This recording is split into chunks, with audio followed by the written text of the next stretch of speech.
जी बिस्मिल्लाहिर्रहमानिर्रहीम, अस्सलाम वालेकुम। मैं हूं बिलाल अहमद। उम्मीद है आप सब खैरियत से होंगे। अच्छा जी, मैंने कहा था कि नस्ला और तिजोरी हाइट जो है वो आखिरी नहीं है, बल्कि इसके बाद एक लंबी लाइन लगेगी। तो आज एक और बिल्डिंग गिराने का हुक्म आ गया है। सुप्रीम कोर्ट से नहीं बल्कि हाई कोर्ट से आया है। हाई कोर्ट से आने का मतलब ये है कि अब वाकई एक लंबी लाइन लगने वाली है। एक पोर्शन को गिराने का हुक्म दिया है सिंध हाई कोर्ट ने, 4 मंजिला। मैं इत्तेफाक से उसी अदालत में मौजूद था और कुछ पॉइंट्स भी मैंने नोट किए हैं। ये आपको बता देता हूँ कि ये पॉइंट्स हैं। आम तौर पे इसी तरीके से हम जो है वो रिपोर्टिंग करते हैं। तो मैं खबर अदालत में मौजूद था। अच्छा जी, ये मक्का टेरेस और मक्का टावर के नाम से है, प्रीडी स्ट्रीट में कायम है। अच्छा, इसके बिल्डर ने बुनियादी गलतियां कौन सी की हैं? और नस्ला टावर के बिल्डर ने भी यही गलती की थी, और जो अभी मक्का टावर गिरने जा रहा है, आज डायरेक्शन आई है, क्या उसने भी वही गलतियां की हैं? तो वो मैं आपको थोड़ा सा बताऊंगा। और केस बेसिकली है क्या। तो और इसके साथ साथ पहली मर्तबा ये हुआ है, सुप्रीम कोर्ट ने तो नहीं दी ये डायरेक्शन, लेकिन अब हाई कोर्ट ने ये डायरेक्शंस पास की हैं कि वो अफसरान जिन्होंने इस बिल्डिंग को बनने दिया, ओवरलुक किया, सरफ नज़र किया, ज़िम्मेदारी नहीं ली, नहीं रोका बिल्डर को, उन सब की भी फहरिस्त तलब कर ली है, चाहे वो ज़िंदा हों, मुर्दा हों, हाजिर सर्विस हों, रिटायर्ड हों। ये सबकी जो लिस्टें तलब की गई हैं। साथ ही अदालत ने कहा है कि जी इनके ख़िलाफ़ इनके असासे चेक करवाए जाएंगे और इनकी जो प्रॉपर्टीज़ हैं और इनका जो रिकॉर्ड है वो सब के सब हमारे सामने ले आए।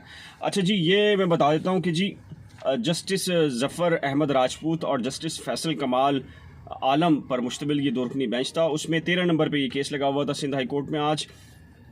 और आज DG Sindh building control authority ख़ुद पेश हुए, क्योंकि 2 मार्च 2021 को सिंध हाई कोर्ट ने गालिबन एक हुक्म दिया था और कहा था कि जी इस बिल्डिंग के बारे में हमें तफसीलात दें। लेकिन आपको पता है कि करप्ट सिस्टम है, करप्ट माफिया है SBCA के अंदर, तो उन्होंने किसी किस्म की कार्रवाई नहीं की। तो फिर अब डीजी को बराह रास्त तलब किया गया था आज।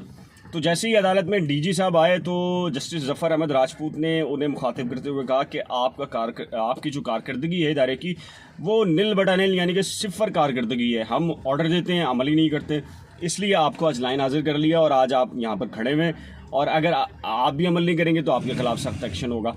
अच्छा जी, मामला ये आया कि ये प्रीडी स्ट्रीट में ये बिल्डिंग है। मैं नंबर बता देता हूँ जी, एड्रेस इसका, ये इसका एड्रेस है RB5911। ये प्लॉट नंबर है, मक्का टावर या मक्का टेरेस के नाम से है। 527 स्क्वायर यार्ड पर ये मुश्तमिल प्लॉट था, जो प्रीडी स्ट्रीट में था। और इस पर ये 4 मंजिला बिल्डिंग खड़ी की गई है। बिल्डर ने क्या गलती की है जिसको आज डिस्कस किया गया अदालत के अंदर। अच्छा जी, एक एरिया होता है लाजमी हर बिल्डिंग्स में रखा जाना चाहिए SBCA कवानीन के मुताबिक, वो होता है कंपलसरी ओपन स्पेस।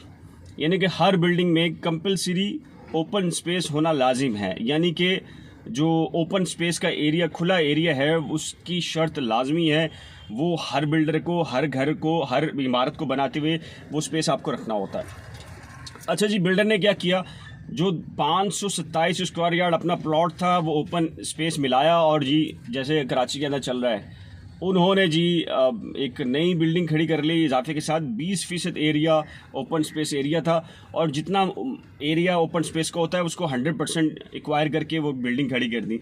अच्छा, अब यहाँ पर वही डिस्कस आया जी कोर्ट के अंदर कि जनाब वो जो इलीगल एरिया है आप उसे गिरा दें। बिल्डर ने आखिर में ये भी कहा, लेकिन मसला ये होता है कि जब ये बिल्डिंग बन रही होती है तो इनके पिलर्स जो है वो एक साथ खड़े किए जाते हैं।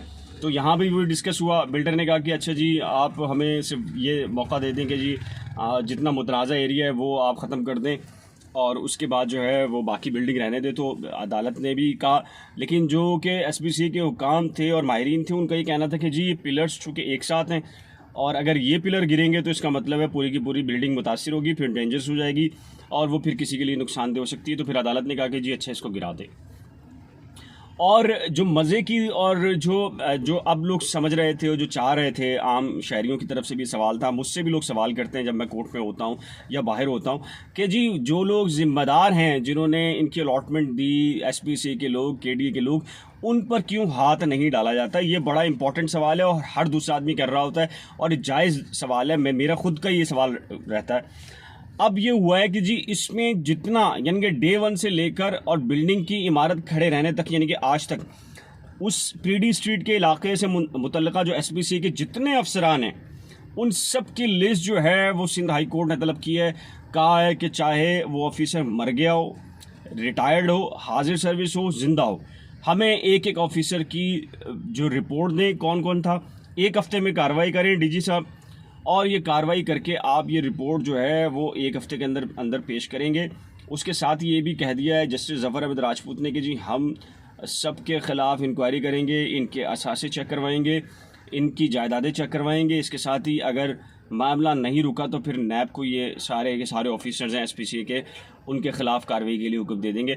मेरे ख्याल से ये वो चीज़ है जो बेसिकली होनी चाहिए थी, जो दीगर ऑर्डर्स में नहीं हो रही थी। लेकिन अब शुक्र है कि सिंध हाई कोर्ट ने इसको भी शामिल किया है कि जो राशि किस्म की करप्ट, ये लाखों रुपए तनख्वाहें होती हैं लेकिन ये करोड़ों रुपए नहीं, अरबों नहीं, खरबों पति लोग हैं जिनके मलेशिया में, कनाडा में, अमेरिका में, यूके में प्रॉपर्टीज़ बनी हुई हैं, बेनामी जायदादें बनी हुई हैं इनकी, और इनको कोई पता नहीं किसी को कौन सी जायदाद किसकी है।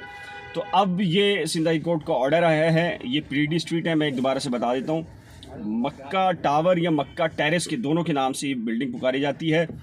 एड्रेस है इसका RB/59/11 और कहा जाता है कि जी ये बिल्डर इसके पीछे कौन है, तो बिल्डर का नाम जी वसीम अहमद है।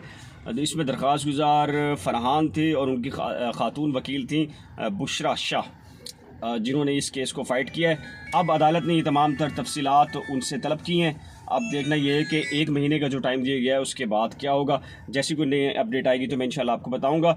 मेरे यूट्यूब चैनल को सब्सक्राइब, वीडियो को लाइक, शेयर और बेल आइकन को लाजिम प्रेस कीजिएगा। जैसी मेरी वीडियो अपलोड होगी तो सबसे पहले आपको मिल सकेगी। एक नए व्लॉग के साथ जल्द मिलेंगे, तब तक के लिए खुदा हाफिज़।